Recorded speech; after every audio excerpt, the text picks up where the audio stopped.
musaitonga makayamwiriswa nezanu PF mumwe matazoziva chakanaka nechakashata.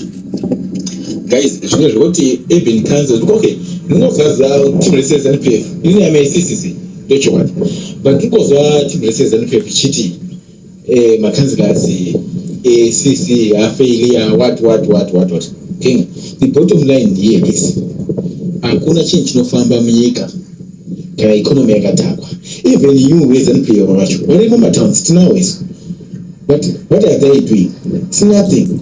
Hakuna munhu unoda kuti enda chinochira mugero wakati iye aine empty stomach. Munhu wese ari kufocus nefamily yake ndoti hakuna munhu achipa basa. Munhu wese ari kumhanya achizvitira basa rake imo kwake. Saka iwo uchiona kuti munhu agadzire mugero for mahara ndiani ani wacho mugore redizino. Saka let's not talk everything because of government. And you celebrate you are the majority made 2 days. But 2 days actually no chinas.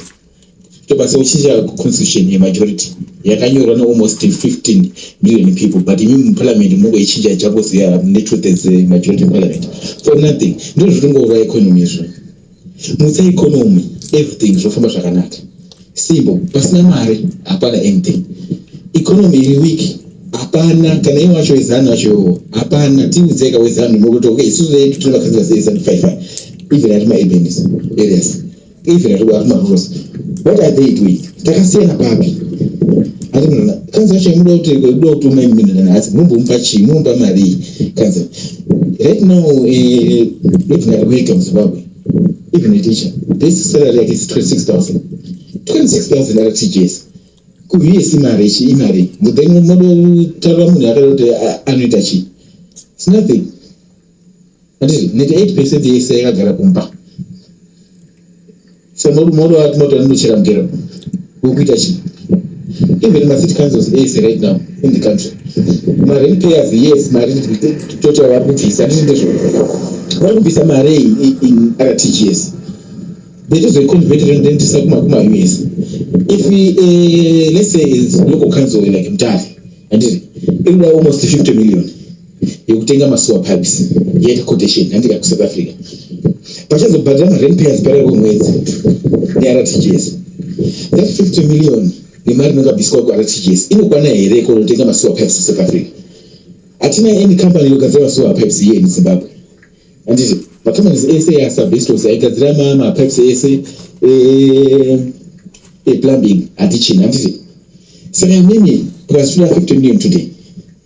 50 million maybe is equivalent to 500,000 RTGs today. Next month, each 500,000 RTGs, you know, get a million point RTGs. But Marima RTGs, this repairs, and a kushija. Some chiche mukuda kuri chitwe in right now mzinyika. Gadzirai economy. And I'm going to promise is this economy fails. This is $1 fails. I'm going to resign. Just resign right here.